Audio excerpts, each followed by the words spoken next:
Hi ஒருவன் 11th standard ஒன்றுமே படிக்கலை. இன்றைக்கி நான் ஸ்டார்ட் பண்ணால் நாளைக்குள்ளே முடிச்சிடலாமா? டியூஸ்டே நான் ஓரளவு டீசன்ட் ஸ்கோர் எடுக்க முடியுமா? ஓரளவு நான் 85+ எடுக்கலாம் 90க்கு. ஒன்றுமே படிக்கல சார், இப்போ தான் ஸ்டார்ட் பண்ண போகிறேன். 11th வேறு பப்ளிக் இல்லைன்ட்டாங்க. இப்போ தான் காமன் ஆனுவல்னு சொல்லிட்டு ஏதாவது சொல்லிகிட்டு இருக்காங்க, வெளியே திருத்தவங்கிறாங்க, என்னென்னமோ பயப்படுத்துகிறாங்க. ஏதோ கொஷின் போடுங்க சார் அப்படின்னு நிறைய பேர் கேட்டாங்க. ஒன்றுமே படிக்கலனாலும் பரவாயில்ல, தமிழ் எக்ஸாமுக்கு இன்றைக்கி நீங்கள் ஸ்டார்ட் பண்ணால் கூட முடிச்சிடலாம். அவ்வளோதான் இருக்குது. ஓகேவா? ஸோ சப்ஸ்கிரைப் பண்ணலாம், லைக் பண்ணு. ஏன்னா அடுத்த 12th வருது. 12th இப்போவே நம்ம என்னெல்லாம் பண்ணணுங்கிறது எல்லாமே பேசிவிடுவோம். ஃபஸ்ட்டு 11th முடிச்சிடலாம். ஓகே, சப்ஸ்கிரைப் பண்ணுங்கள், லைக் பண்ணுங்கள், வாட்ஸ்அப் சேனல் லிங்க்கில் ஜாயின் பண்ணுங்கள். நடுவினா என்ன சார் இவ்வளோ படிக்கணுமா? இதுலேயும் கம்மி பண்ணுற மாதிரி நான் சொல்கிறது அப்படியே நல்லா கேளு. பிடிஎஃபை டச் பண்ணிவிட்டு போயிடாத. தயவு செய்து நான் சொல்கிறது அப்படியே கேட்டு மார்க் பண்ணிக்க. ஓகே, நான் இதிலேயே கம்மி பண்ணி தரேன் பாரு. நீங்கள் மொழியை வெளிப்படுத்தும் இது எல்லாரும் படிச்சிருப்பீங்க, படிச்சுக்க.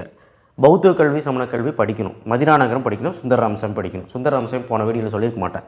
ஃபஸ்ட்டு, 3rd, 4th, 5th படிச்சிங்கன்னா ஒன்று எழுதிடலாம் சார். 2வது படிக்கக்கூடாது அப்படின்னு கேட்டால், 2வது படித்தா 3வதும் சேர்ந்து படிக்கணும். அது அப்படி தான். ஃபஸ்ட்டு 3, லாஸ்ட்டு 3 ஏதோ ஒன்று செலக்ட் படிக்க. என்ன கேட்டால் ஃபஸ்ட்டு 1 எல்லோரும் படிச்சிருப்பீங்க, அதனால் அதை வச்சுக்க. லாஸ்ட்டு 3 படிச்சுக்க, அவ்வளோதான். இது உரைநடை. செய்யுள். கோடையில் சிறந்தவளவும் அடக்குமுடைமை. கண்டிப்பாக இது 2 தான் வரப்போகுது. வாழ்வில் உயிருக்கு திருக்குறள், மருந்து மருத்துவம். இந்த 2ம் சும்மா பார்த்துக்க, பட் பொருள் முக்கியம். பட் இது 2ம் நல்லா பார்த்துக்க, வர்றக்கு வாய்ப்பு இருக்குது. பட் திருக்குறள் மட்டும் நம்பி போக முடியாதுல்ல. 11th அப்படி தான் கேட்குறாங்க. காவடி சிந்தும் பார்த்துட்டு, புரட்சிக்காவையும் பார்த்துட்டு. இந்த செயலில் மட்டும் எதுவும் கம்மி பண்ண முடியாது. இந்த 3rd, 4th மட்டும் ஒப்புக்கு பார்த்துட்டு, பட் பொருளை தெரிஞ்சு வச்சு கதையில் இருக்கிற மாதிரி பார்த்துக்க. மீதியெல்லாம் படிச்சிரு. துணைப்பாடம் 4மே பார்த்துரு. கதை தானே. சிம்போனி தமிழர், யானை டாக்டர், வாடிவாசல், நர்த்தகி நடராஜன். ஈஸி தான். ஓகே தானே? அவ்வளோதான். 3 நடுவினா எழுதிடலாம். குறிப்பு சட்டம் போட்டு, முன்னுரை முடிவுரை போட்டு, 6 ஹெட்டிங் வர மாதிரி பாரு. சைட் ஹெட்டிங் போட்டு, தெரியுதோ இல்லையோ, குறிப்பு சட்டம் போட்டு, முன்னுரை முடிவுரை போட்டு, முன்னுரை ஒரு 2 பாயிண்ட்டு, அடுத்தடுத்த வரக்கூடிய சைட் ஹெட்டிங் போட்டு ஒரு 2-3 பாயிண்ட் எழுதுனா போதும். நீ ஏதாவது ஒன்றுமே எழுதாததுக்கு அந்த மாதிரிலாம் பண்ணினாலே ஒரு 2-3 மார்க் கிடச்சிரும். நல்லா எழுதுனா ஒரு 5-6 மார்க் கிடைக்கும் நெடுவினாக்கு. ஓகே, சிறுவினா. சிறுவினா பார்த்திங்கன்னா உரைநடை செய்யுள் 2மே மிக்ஸ் பண்ணி தான் இங்கே இருக்குது. ஸோ இயல் 1, இயல் 2, இயல் 3, இயல் 4, 5, 6 எல்லாத்துக்கும் கொடுத்துருக்கேன். இது தனி, இது குருவினாவோடது. ஓகேவா? ஸோ சிறுவினா எல்லாத்துலேயும் 3 கன்ஃபார்மாக படிக்கிற மாதிரி இருக்குது. ஒன்று, ஃபஸ்ட்டு 4 இயல் ஃபுல்லாக படிச்சிரு. சிறுவினா எழுதிடலாம். உரைநடை எழுதிடலாம், செய்யுள் எழுதிடலாம். ஆனால் திருக்குறளோட படிக்கணும். திருக்குறள் செகண்ட் திருக்குறளுக்குலாம் அதோட படிக்கணும். இல்லை அப்படின்னா 6 இயலோடு நான் சொன்னது இங்கே படித்து வச்சுக்கோ, கன்ஃபார்மாக எழுதிடலாம். ஓகேவா? அடுத்தது ஏன்னா 6 இயலோடு இம்பார்ட்டன்ட் தான் கொடுத்துருக்கேன். குருவினா. குருவினா இதில் டேஞ்சரான குருவினால் என்ன டேஞ்சர் பண்ணுவாங்கன்னா, இலக்கண தெரிச்சு கொண்டு கேட்பான். அதுவுமே நான் கொடுத்துருக்குறேன். இப்போ குருவினால் குறளில் இயல் 2ல் குறளில் மட்டும் 1, 5 இயல், அவ்வளோதான். அப்போ மீதி எல்லாமே குருவினா செய்யுள் ஒரு 2 மிக்ஸ் பண்ணியிருக்கேன், பார்த்துக்கோங்க. குருவினா படிச்சிடலாம்ல. 4 மார்க்கில் அணி கம்மி பண்ணி தரம் பாருங்கள். வேற்றுமேனி, ஓமேனி, சொல் பின்வரு நிலையணி, பிரிது முடிதல் அணி. இந்த 4 அணி பார்த்தா போதும். இந்த சொற்பொருள் பின்வரு நிலையம் வேண்டாம். ஃபஸ்ட்டு 4 அணி பார்த்தா போதும். ஓகே, அணி எப்படி எழுதுவேன்? அணி டெஃபினிஷன் புக்குக்கு பின்னாடியே இருக்குது. சான்று, அணி பொருத்தம், ஃபுல் மார்க் கொடுத்துருவாங்க.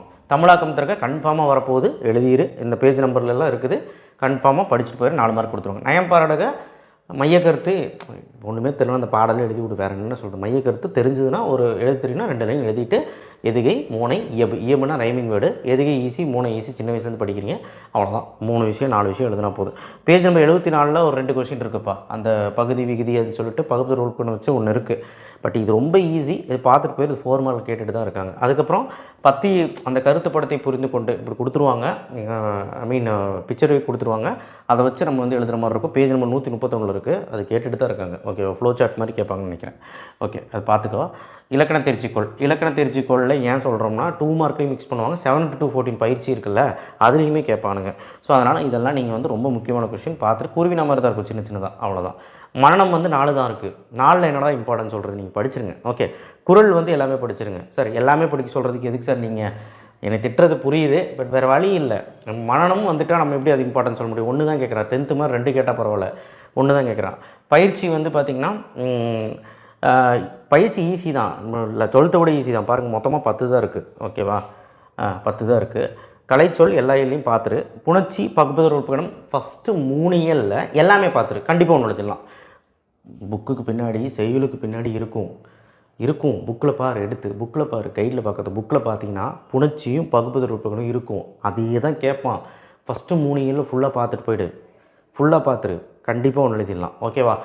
சரி, புக் பேக் 1 மார்க் எவ்வளோ வரும்? 7, 8. ரொம்ப ஈஸியாக கேட்டால் 10. புக்கின் 1 மார்க் என்ன பண்ணுறது?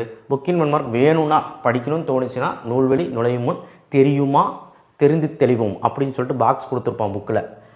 நுழையும் முன் நூல்வெளியெல்லாம் புக்கில் அந்த ஃப்ரண்ட் பேஜில் நுழையும் முன் இருக்கும், நூல்வெளி வந்து பின்னாடி இருக்கும். ஸோ லெசனுக்கு பின்னாடி இருக்கும். இதெல்லாம் பார்த்தா தான் ஓரளவுக்காவது நம்ம புக் இன்னும் தேர்த்த முடியும். இலக்கண குறிப்பும் தெரிஞ்சிருக்கணும். அதுலேருந்து கொஸ்டின்ஸ் வந்து இலக்கண குறிப்பு புக்கில் இருக்கிறதான் கேட்குறான். இந்த புக்கில் பின்னாடி அந்த பகுதி உறுப்பு இலக்கணம் புணர்ச்சியும் கொடுத்துருக்கால, அதில் இலக்கண குறிப்பு இருக்கும். அதையும் சேர்த்து பார்த்தீங்கன்னா அதுவுமே கேட்குறான். சில டைம் 2 மார்க்குன்னு கேட்குறான், 1 மார்க்னு கேட்குறான். ஸோ அதெல்லாம் நீங்கள் வந்து முடிஞ்சால் பார்த்துக்கோங்க. இல்லை சார் புக் பேக் போதும் 11th தானே அப்படின்னா புக் பேக் 1 மார்க் படிச்சுட்டு நான் சொன்ன விஷயங்கள்லாம் பார்த்துட்டிங்கன்னா போதும். இன்றைக்கி நீங்கள் ஸ்டார்ட் பண்ணாலும் முடிச்சிடலாம், ஜாலியாக உட்காந்து படிக்கலாம். ஓகேவா?